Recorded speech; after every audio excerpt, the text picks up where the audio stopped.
آج 10 محرم ہے۔ 10 محرم کا دن جن کا دن ہے ان کے نام گزارنا یہ بڑے بختوں کی بات ہے۔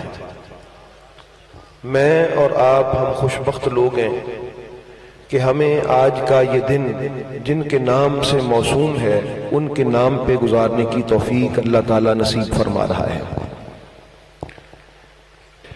تو بہرحال جو سید ہوتا ہے، جو آل رسول ہوں، جو اولاد علی ہوں، جو حسنی یا حسینی سادات ہوں، دوسرے لفظوں میں جو فاطمی ہوں، یاد رکھیے گا سید صرف وہ ہیں جو فاطمی ہیں۔ باقی اگر کوئی صرف مولا علی کی بھی اولاد ہو وہ سید نہیں ہے، وہ علوی تو ہو سکتے ہیں، آوان ہو سکتے ہیں، یا کوئی اور نسبت ان کی ہاشمی ہو سکتے ہیں۔ سادات صرف وہ ہیں کہ جو مولا علی علیہ السلام اور سیدہ زہرا پاک کی نسل سے ہو۔ تو جو حسبی نسبی سادات ہوں ان کو اس چیز کا احساس ہوتا ہے کہ 10 محرم والے دن کیا ہوا تھا۔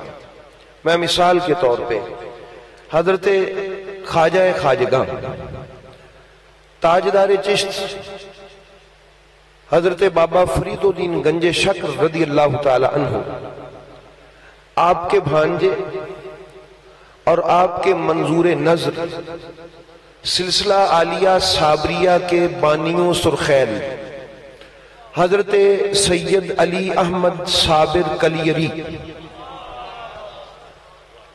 بہت بڑا نام ہے، اگر کوئی توجہ کرنا چاہے تو وہ یہ جو سلاسل ہیں مشائخ کے ان میں دیکھے تو حضرت صابر پیا سرکار کا نام سورج کی طرح چمکتا ہوا اولیاء میں دکھائی دے گا۔ بہت بڑا نام ہے حضرت صابر پیا سرکار کا۔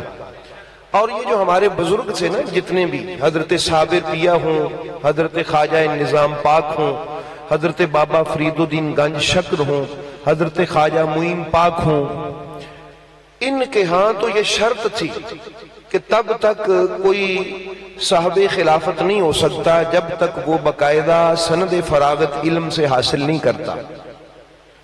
باقاعدہ عالم دین تھے، مستند علماء تھے، استاذ العلماء تھے، وہ صرف یہ کوئی عام بابے بوبے نہیں تھے تویز کرنے والے، باقاعدہ علماء تھے اور پھر اولیاء کے بھی تاجدار تھے۔ حضرت صابر پیا سرکار فرماتے ہیں، سنیے گا ذرا، آج بڑی بڑی بد عقیدگی کی آندھیاں چل رہی ہیں اور میں سن رہا ہوں، آوازیں میرے کانوں سے ٹکرا رہی ہیں کہ جی اصل سنیوں کی محفل تو فلاں جگہ پہ ہوگی، یہ جماعت علی شاہ صاحب کے درواشی پہ تو شیعوں کی مجلس ہے۔ بھئی احباب گرامی سنیے گا ذرا کہ یہ جو آج اپنے آپ کو سنی سمجھتے ہیں، ہمارے خواجگان کی تعلیم نے ان کو اپنے پاؤں کی ٹھوکر سے دور پھینک دیا ہے۔ یہ ذہن میں رکھیے گا، سنی وہ ہیں جو سنی مشائخ کے تابع ہیں، یہ ذہن میں رکھیے گا۔ اہل سنت وہ ہیں جو اہل سنت مشائخ کے عقیدہ کے تابع ہیں۔ اہل سنت وہ نہیں ہے جو چند ان پڑھ اجڑ اور جاہل قسم کے مولویوں کے تابع ہوں، جنہوں نے نہ دین پڑھا ہو نہ دنیا اور امیر بن گئے ہوں، وہ اہل سنت کے۔ اہل سنت ان کے تابع نہیں ہیں، اہل سنت تابع ہیں اپنے مشائخ کے عقیدے کے۔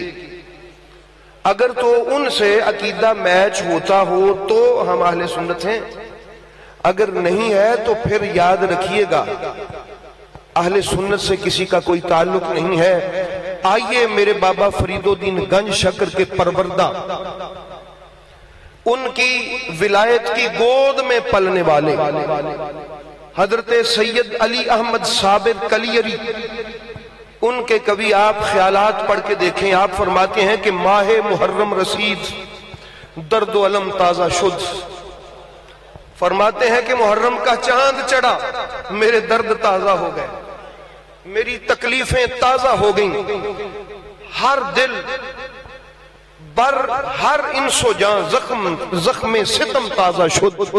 وہ فرماتے ہیں ایک میں نہیں، ہر وہ شخص جو انسان کہلوائے جانے کے لائق،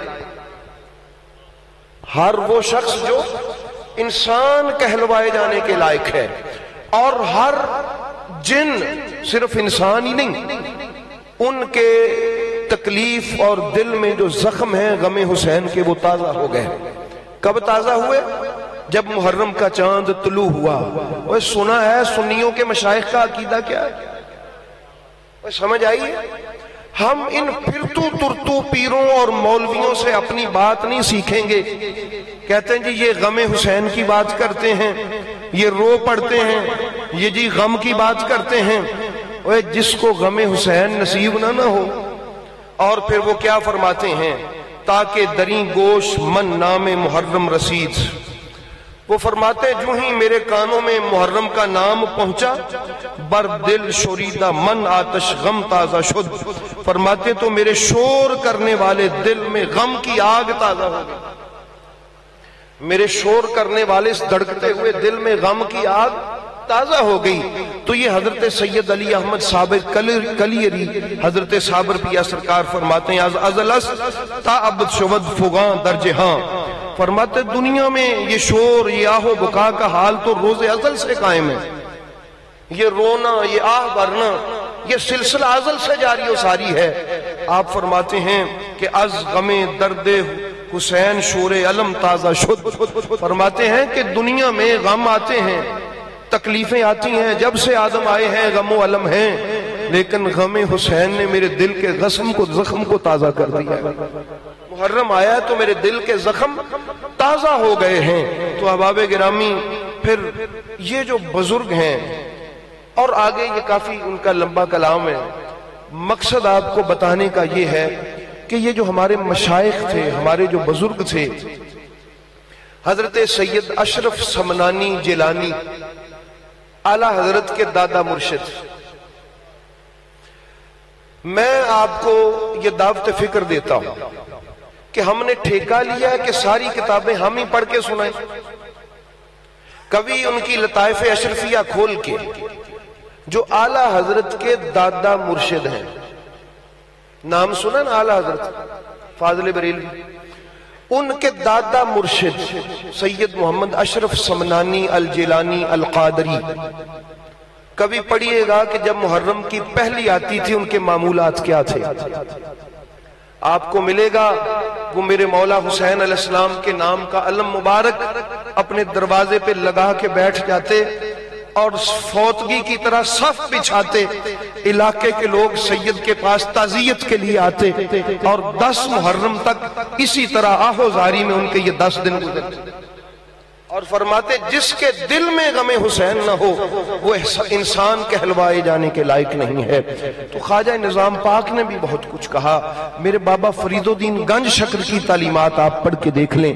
تو احباب گرامی، یہ جتنے بھی ہمارے مشائخ تھے ان کے دل غم حسین سے معمور تھے.